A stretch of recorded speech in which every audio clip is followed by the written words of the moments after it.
विसरलेल्या रेसिपीच्या या सिरीजमध्ये आजची रेसिपी आहे शेवग्याचं पिठलं। आजकाल मोरिंगा मोरिंगा मोरिंगा म्हणून इतकं आपण ऐकतो, त्याची पावडर, त्याच्या टॅबलेट्स, अमुक तमुक, पण आपल्या ज्या साध्या सोप्या रेसिपीज आहेत त्या आपण केल्या तर त्या करायलाही सोप्या आहेत आणि खायला तर मस्तच आहेत। त्यामुळे ही रेसिपी तुम्ही नक्की करून बघा। शेवग्याचं पिठलं करण्यासाठी मी तेल चांगलं तापवून घेतलंय, त्याच्यात मोहरी घातली आणि मोहरी तडतडल्यावर थोडंसं जिरं घातलं आणि मग त्याच्यात कढीपत्ता, हळद आणि हिंग घालून परतून घेतलं।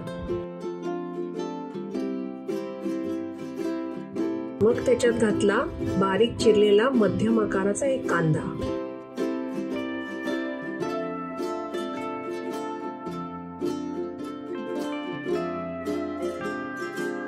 कांदा साधारण 2-3 मिनिटं परतून घेतल्यावर त्याच्यात मी घातली बारीक चिरलेली कोथिंबीर आणि चिरलेला शेवग्याच्या शेंगा। साधारण 1 ते 1.5 इंच लांबीच्या मी शेवग्याच्या शेंगा चिरून घेतल्या। आता ह्या शेंगा परतून त्याच्यावर चवीप्रमाणे तिखट आणि जिऱ्याची पूड घालणार आहे आणि मग त्याच्यात साधारण 4 ते 5 वाट्या पाणी घालून चांगली उकळी येऊन देणार आहे।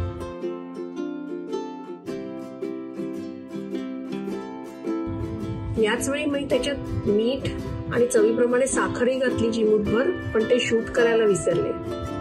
मंद आचेवर साधारण 10-12 मिनिटं शेंगा चांगल्या शिजल्या की त्यांचा सगळा स्वाद आपल्या मिश्रणात उतरतो आणि आता त्याच्यात घालायचे पाण्यात भिजवलेलं बेसन। बेसन घालत असताना नेहमी मिश्रण हलवत राहायचं, नाहीतर बेसनाच्या गुठळ्या होतात।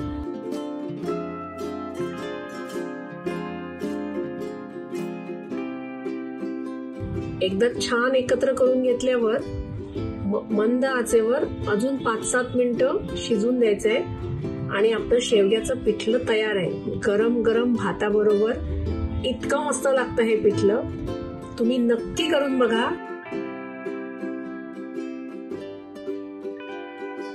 तुम्ही नक्की करून बघा आणि चॅनलला सबस्क्राईब करायला विसरू नका।